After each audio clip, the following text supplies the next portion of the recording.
दोस्तों जय श्री राम। स्वागत है आप सभी का एक बार अध्यात्म गुरु यूट्यूब चैनल में। दोस्तों आज की कथा जो मैं आपके सामने प्रस्तुत करने जा रहा हूँ उसका नाम है कि कालिया नाग पूर्व जन्म में क्या था और क्यों उसे नाग योनि प्राप्त हुई, आखिर वो नाग के रूप में क्यों प्रकट हुआ और क्यों वह यमुना में जाकर छुपकर रहता था। समस्त जानकारी आज मैं आपको इस वीडियो के माध्यम से दूंगा। आपसे निवेदन है कि अगर आप इस वीडियो को देख रहे हैं और फिर से नया अपडेट पाना चाहते हैं, अच्छे टिप्स पाना चाहते हैं तो चैनल को सब्सक्राइब कर लें, क्योंकि ऐसे ही ज्ञानवर्धक प्रसंग मैं आपको इस चैनल के माध्यम से बताता रहता हूं। और दोस्तों अब शुरू करते हैं कथा को।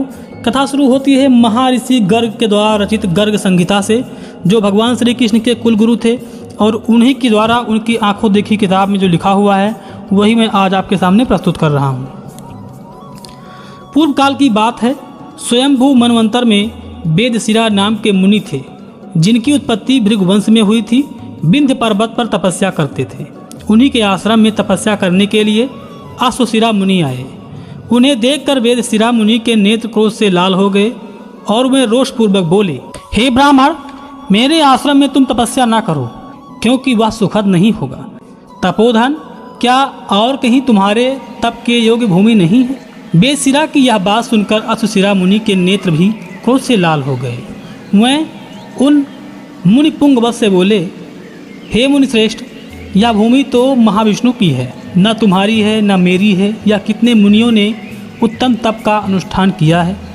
तुम व्यर्थ ही सर्प की तरह फुफकार मार रहे हो और क्रोध प्रकट करते हो, इसलिए सदा के लिए तुम सर्प हो जाओ, तुम्हें गरुड़ से भय प्राप्त हो। वेदशिरा उसी समय बोलने लगे, तुम्हारा भाव बड़ा ही दूषित है। तुम छोटे से द्रोह या अपराध पर भी महान दंड देने के लिए उद्यत रहते हो और अपना काम बनाने के लिए कौए की तरह काँव काँव करते हुए पृथ्वी पर डोलते फिरते हो, अतः तुम भी कौआ हो जाओ। इसी समय भगवान विष्णु परस्पर श्राप देते हुए दोनों ऋषियों के बीच प्रकट हो गए। वे दोनों अपने अपने श्राप से बहुत दुखी थे।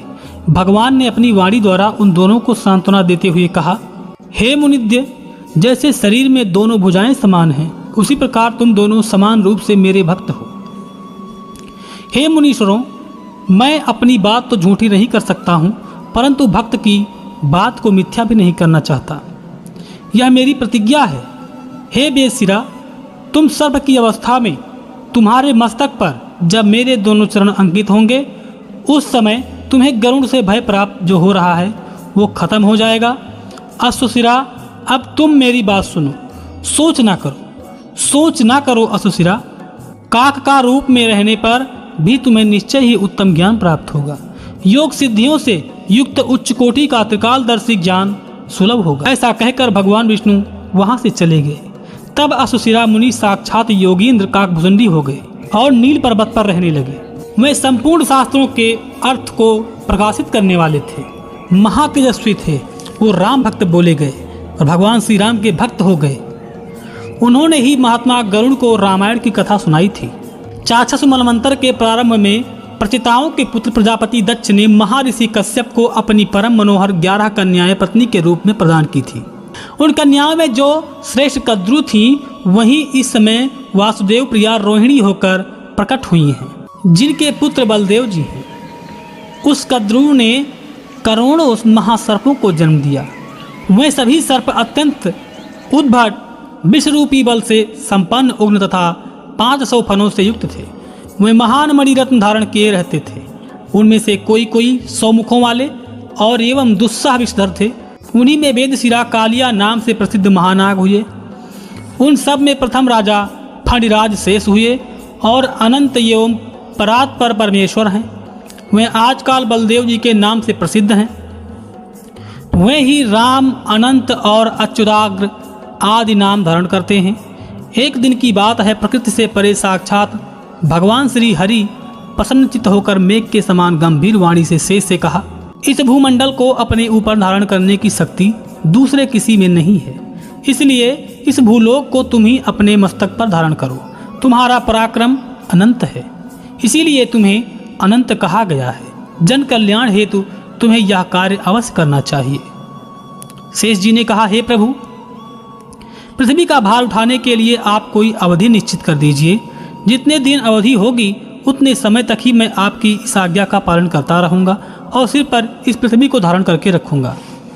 भगवान बोले, नागराज, तुम अपने सहस्त्र मुखों से प्रतिदिन पृथक पृथक मेरे गुणों से स्फुरित होने वाले नूतन नामों का सब ओर उच्चारण किया करो। जब मेरे दिव्य नाम समाप्त हो जाएं, तब तुम अपने सिर से पृथ्वी का भार उतारकर सुखी हो जाना।